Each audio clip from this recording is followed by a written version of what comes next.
Hello friends, welcome to our channel physics की पाठशाला। मैं भास्कर सर आपके साथ फिर एक बार जुड़ चुका हूँ वर्क एनर्जी पावर का लेक्चर नंबर 2 के साथ। आई होप आप सबने लेक्चर नंबर 1 देखा होगा और आप सभी को मज़ा आया होगा। ठीक है, लेक्चर नंबर 1 के रिगार्डिंग अगर कोई भी आपको डाउट हो तो आप कमेंट सेक्शन में ज़रूर डालें। ठीक है, तो हम लोग स्टार्ट करने जा रहे हैं आज वर्क का लेक्चर नंबर 2। तो आपको सबसे पहले दिख रहा होगा कि पहला टॉपिक हम लोग जो सीखने जा रहे हैं that is work done by gravity. ठीक है, तो आपको दिख रहा है कि there is a incline plane. इसका इंक्लिनेशन को मैं ठीठा ले रहा हूँ। ठीक है, एक ब्लॉक है जो कि यहाँ पे सिचुएटेड है इसके ऊपर में। ठीक है, इसका मास जो है वो m है। ये ब्लॉक फ्रिक्शन लेस है। ये ब्लॉक यहाँ से स्लाइड करता है और स्लाइड करते हुए नीचे पहुँच गया। ठीक है, तो आपसे पूछा गया कि वर्क डन बाई ग्रेविटी कितना हुआ, क्योंकि ग्रेविटेशनल फोर्स तो लग रहा है। ग्रेविटेशनल फोर्स कहाँ लग रहा है आपको दिखेगा, gravitational force M G is acting. ठीक है, जो ये डिस्प्लेसमेंट हुआ है ब्लॉक का ऊपर से नीचे तक, दैट इज हम लोग इसको एज्यूम कर लेते हैं एस। ठीक है, और ये जो ब्लॉक का हाइट है इसे मैं एज्यूम कर लेता हूँ एच। राइट, ठीक। मेरे को निकालना है कि ब्लॉक जब ऊपर से नीचे आया तो इस प्रोसेस में ग्रेविटी ने कितना वर्क किया है। ठीक है, तो मेरे को निकालना है वर्क। तो आपको मैंने लास्ट क्लास में सिखाया था कि वर्क कैसे निकालते हैं।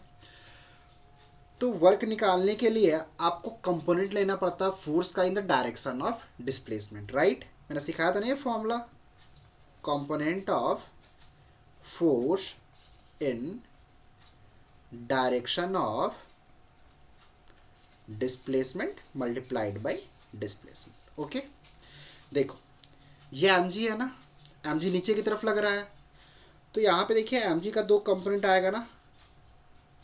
तो एम जी का दो कंपोनेंट क्या आएगा दोस्त बताओ।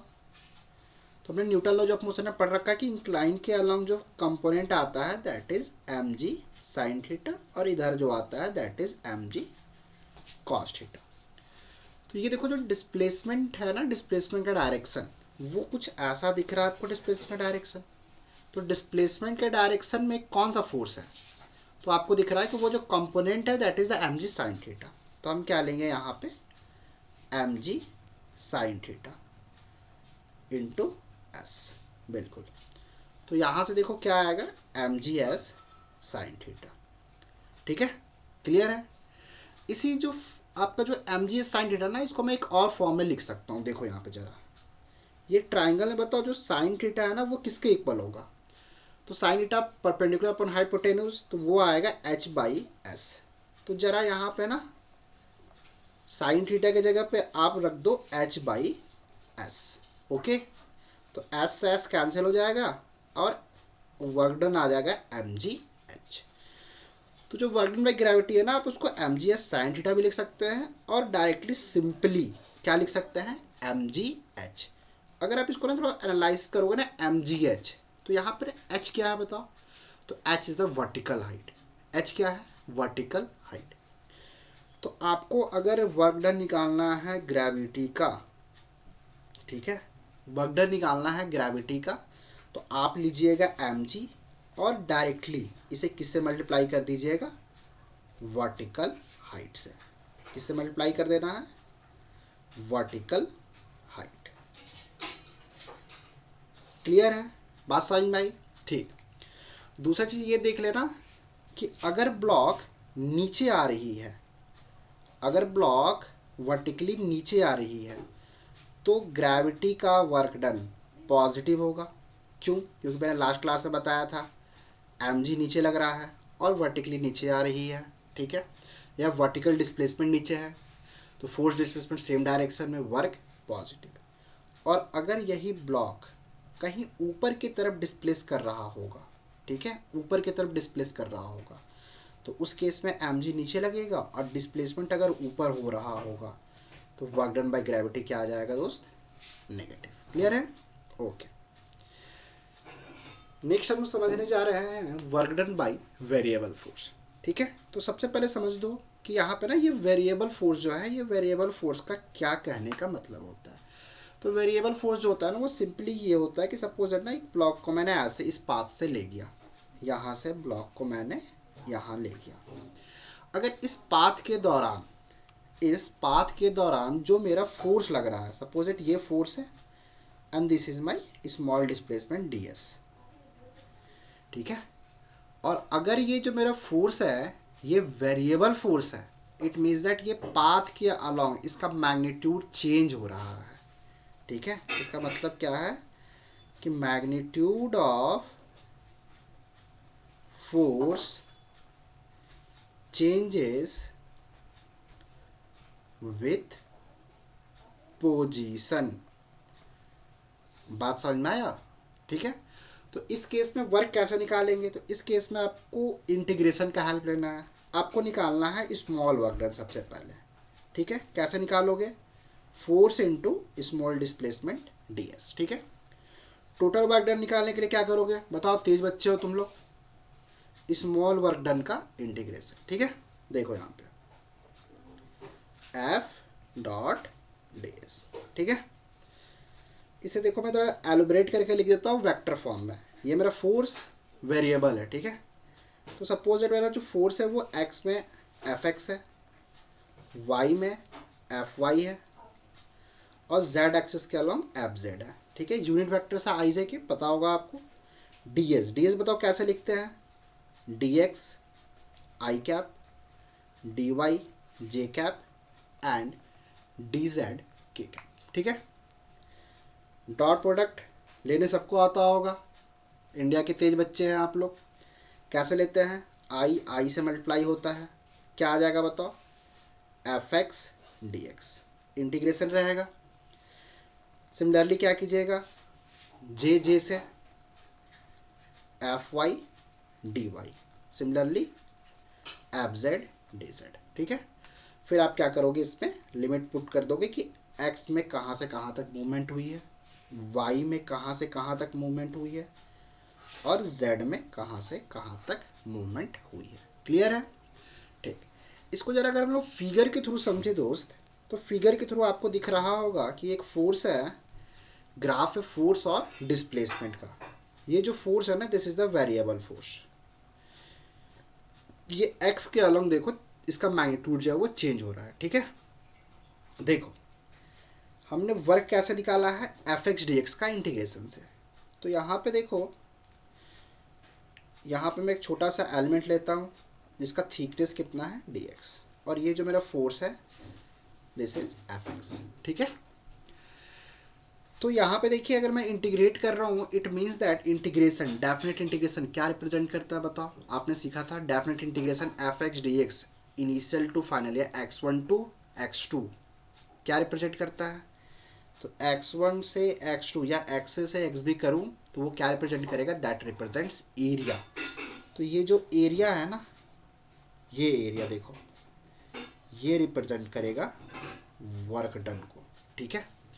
तो याद रखिएगा इंपॉर्टेंट सा पॉइंट है कि जो एरिया है, एरिया किसका, फोर्स और डिस्प्लेसमेंट का, ठीक है, वो क्या रिप्रेजेंट करता है, दैट रिप्रेजेंट्स वर्क डन, ठीक है। याद रहेगा, क्लियर है, ओके। देखो यहाँ पे मैं थोड़ा सा इसको फिर से एलिब्रेट कर दूँ और ध्यान से समझना है इसको कि फोर्स और डिस्प्लेसमेंट, एरिया क्या रिप्रेजेंट करेगा,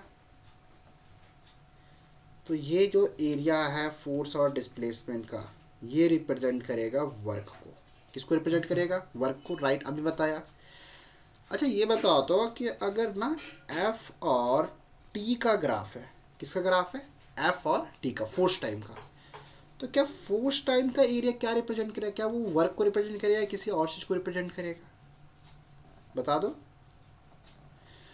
तो फोर्स और टाइम का जो एरिया होता है वो वर्क नहीं बतलाएगा, ये मैंने न्यूटन लॉज ऑफ मोशन में पढ़ा रखा था।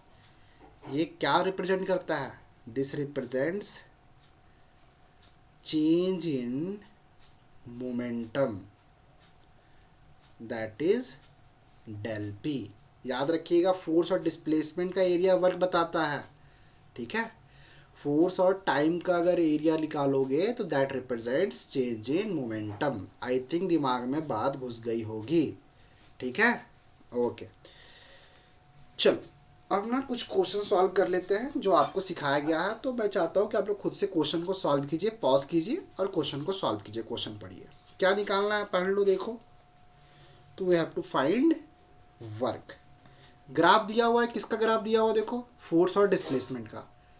कुछ दिमाग में आ रही है क्या? फोर्स, डिस्प्लेसमेंट, एरिया क्या बतलाएगा? अभी बताया था वर्क, राइट। ये एरिया जो है, पूरा एरिया, ठीक है, वो क्या बतलाएगा? That represents work. एरिया तो निकाल लोगे, देखो मैं निकाल रहा हूँ। ऊपर वाला फिगर क्या है? ऊपर वाला that is a trapezium. Trapezium का एरिया कैसे निकालते हैं बताओ? Half into sum of parallel side. देखो ये पैरेलल साइड है 1 और ये साइड, ये कितना है 3, तो 1 + 3 इंटू हाइट। या हाइट कितना है 10, तो कितना आ जाएगा बताओ? 5 इंटू 4 20, ठीक है। चलो ये बताओ क्या फिगर आपको दिख रहा है? This is a triangle. Triangle का एरिया कैसे निकालते हैं? हाफ बेस, बेस कितना है 1 एंड हाइट इज -10, ये आ जाएगा -5। ये देखो क्या है, this is a rectangle. Area कैसे निकालोगे? Length into breadth. लेंथ कितना है 1 unit and breadth is -10 unit, this comes out to be -10। आपको चाहिए work, work is equals to net area. Net area कैसे निकालोगे? 20 माइनस का 5 माइनस का 10 comes out to be 5 joule. Option D Delhi. Easy सा question था। नेक्स्ट क्वेश्चन, 1 मिनट के अंदर आंसर बताइए। बहुत ही आसान क्वेश्चन है, अभी मैंने सॉल्व किया था इसे। सेम टाइप का क्वेश्चन है, सॉल्व कर दीजिए। फोर्स और डिस्प्लेसमेंट दिखा, एरिया क्या रिप्रेजेंट करेगा? वर्क को। तो ये एरिया निकाल दो। ये आपको क्या दिख रहा है? तो this is a square. Area कैसे निकलेगा? 3 इंटू 3 9। ये क्या दिख रहा है? This is a triangle. Area कैसे निकालोगे? हाफ, बेस कितना है 3 एंड हाइट है 3, comes out to be 4.5। Work क्या हो जाएगी? तो 9 + 4.5 that is equals to 13.5 joule. Clear है? ऑप्शन बी बॉम्बे, ठीक है। चल नेक्स्ट क्वेश्चन है आपके सामने कि आपको ना फोर्स दे रखा है। देखो ये फोर्स का एक्सप्रेशन है, ठीक है। ये फोर्स कैसा है? देखो एक्स पे डिपेंड कर रहा है ना। ये जो फोर्स है क्या ये एक्स पे डिपेंड कर रहा है? Yes, it is a function of x. It means it is a variable force, ठीक है। वेरिएबल फोर्स में वर्क कैसे निकालते हैं? With the help of integration f(x)dx। क्योंकि x के अलग फोर्स है ना, इसलिए f(x)dx किया मैंने। देखिए तो x1 x2 क्या लिमिट क्या दे रखा है? 0 to 5, राइट। फोर्स कितना है? 7 - 2x + 3x² dx। लिमिट क्या डाल दोगे दोस्त? 0 to 5। इंटीग्रेशन 7x, इसका बताइए इंटीग्रेशन 2x² / 2, इसका बतलाइए 3x³ / 3। लिमिट क्या है? 0 to 5। क्या आएगी? 7x - x² + x³। लिमिट डाल दीजिएगा 0 to 5, ठीक है। 7 limit upper limit minus lower limit, x² है, upper limit minus lower limit, x³ में भी रख दीजिए अपर लिमिट माइनस लोअर लिमिट, ठीक है। सॉल्व कर लोगे? क्लियर है? सॉल्व करके यहाँ पे अपना आंसर निकाल लीजिएगा, ठीक है। चलो नेक्स्ट क्वेश्चन सेम टाइप का है, सॉल्व करो जल्दी से, जल्दी सॉल्व करके बता दो। कर लोगे सॉल्व? होमवर्क दे दूँ? हिंट दे देता हूँ, सेम वही। इंटीग्रेशन क्या करोगे? f(dx) फोर्स कैसा है? वेरिएबल फोर्स है। दिख रहा है ना फोर्स कैसा है? Variable force, right. इंटीग्रेट कीजिएगा, लिमिट क्या रखिएगा? 0 to 1, ठीक है। कर लोगे ना सॉल्व? ओके, चलो नेक्स्ट क्वेश्चन करते हैं हम लोग। देखो ये एक मज़ेदार सा क्वेश्चन है, इसको आपको सॉल्व करना है खुद से। ठीक है, इसको अच्छे से पढ़ो। तो क्वेश्चन में देखो क्या बोल रहा है कि an uniform cable of mass m and length l is placed on a horizontal surface that it's 1/10 of the part is hanging below the edge of the surface. To lift the hanging part of the cable up to the surface the work done should be. देखो बोल क्या रहा ना कि एक table है और एक आपको दिख रहा है दिस इज द चैन। इसका कुछ हिस्सा ना नीचे की तरफ लटक रहा है और वो हिस्सा कितना है, पूरे का 1/n पार्ट। ठीक है, मुझे क्या करना है, इसको स्लोली खींचना ऊपर की तरफ। तो इसको ऊपर खींचने में कितना वर्क करना पड़ेगा ये आपसे क्वेश्चन में पूछ रहा है। तो इसको खींचने के लिए क्या तुम्हें फोर्स इधर लगाना पड़ेगा, राइट? बोलो, ठीक है ना? ये सोचो कि ये जो फोर्स है क्या ये वेरिएबल फोर्स है या कांस्टेंट फोर्स है? तो ये दोस्त ना ये वेरिएबल फोर्स है। क्यों? देखो अभी इतना हिस्सा नीचे लटक रहा है, ठीक है, तो जितना इस हिस्से का वेट होगा उतना ही आपको ये फोर्स लगाना पड़ेगा इसे ऊपर खींचने के लिए। फिर जब ये थोड़ा सा ना ऊपर चला जाएगा तो ये हैंगिंग पोर्शन कम हो जाएगा। अगर हैंगिंग पोर्शन कम हो जाएगा तो ये फोर्स भी तो फिर कम हो जाएगा। बात समझ में आ रही है? तो ये फोर्स जो है ना, ये फोर्स कैसा है, this is the variable force. ठीक है, वेरिएबल फोर्स में क्या करते हैं, तो वेरिएबल फोर्स में आपको इंटीग्रेशन करना पड़ेगा एफ इंटू डी एक्स। मैं ऐसे ले लेता हूँ कि ये एक्स लेंथ है। ठीक है, पहले बताओ ये जो एक्स लेंथ है इसका मास कितना होगा, what is the mass of this x length. तो आपको क्वेश्चन दिया हुआ है कि यूनिफॉर्म केबल है, तो देखो एल लेंथ का मास कितना है, एम। यूनिट लेंथ का मास कितना होगा बताओ, एम बाई एल। तो एक्स लेंथ का मास कितना होगा, m by l into x. ये तो मास हो गया ना, ये क्या हो गया, ये हो गया मास। ठीक है, तो वेट कितना हो जाएगा, तो जी से मल्टीप्लाई कर दूंगा, मल्टीप्लाइड बाई जी। ठीक है, तो इतना ही फोर्स, ये सब थोड़ा सा ज़्यादा फोर्स आपको लगाना पड़ेगा इसको ऊपर की तरफ खींचने में। तो फोर्स कितना हो गया, m x g by l into d x. कितना लेंथ लटक रहा था, एल बाई एन, पूरे का ना, पूरा लेंथ अगर एल है तो 1n पार्ट लटक रहा है ना, तो एल बाई एन लटक रहा है। तो आपको इंटीग्रेशन 0 से एल बाई एन तक करना होगा। ठीक है, अब इंटीग्रेशन तो कर ही लोगे, एम जी एल बाहर आ जाएगा, कांस्टेंट है, बचा क्या, एक्स डी एक्स। ठीक है, एक्स का इंटीग्रेशन क्या हो जाएगा, एक्स स्क्वायर बाई 2। लिमिट डाल दीजिएगा 0 टू एल बाई एन। ठीक है, upper limit minus lower limit कर लीजिएगा। देखो मैं यहाँ कर देता हूँ, ठीक है, यहाँ सॉल्व कर देता हूँ। एम जी बाई एल, 2 को भी बाहर ले जाओ, 2 इधर आ गया। अपर लिमिट रख दीजिए एक्स की जगह पे, तो l square by n square minus 0। तो आंसर क्या आ जाएगा, m g l square by 2 n square, और नीचे में एक एल रहेगा ना, इससे एक कैंसिल हो गया। आंसर कौन सा आ गया, डी दिल्ली। क्लियर है? ओके, चलो नेक्स्ट क्वेश्चन देखो, ये भी एक बहुत ही मज़ेदार सा क्वेश्चन है, जेई में आ चुका है, देखो। ठीक है, इसे बनाने की कोशिश करते हैं हम लोग। तो आपको यहाँ पे दिख रहा है कि आपको यहाँ ना फोर्स दे रखा है, ये बताओ कांस्टेंट फोर्स है या वेरिएबल, वेरिएबल फोर्स है, राइट? वाई और एक्स का टर्म है ना, वेरिएबल फोर्स है। ओके, कहाँ से कहाँ तक मूवमेंट हो रहा है, देखो E, 0 टू A, A। ठीक है, मेरे को निकालना क्या है, वर्क। वेरिएबल फोर्स का वर्क निकाल दोगे, मैंने अभी सिखाया कैसे निकालते हैं, इंटीग्रेशन से, बिल्कुल, एफ डॉट डी एस। बताओ दोस्त फोर्स क्या दे रखा है, तो फोर्स आपको दे रखा के Y I plus X J. Displacement D S vector कैसे लिखते हैं, D X I D Y J. ठीक है, डॉट प्रोडक्ट आई आई से, के को पहले बाहर निकाल देते हैं, आई आई से और जे जे से।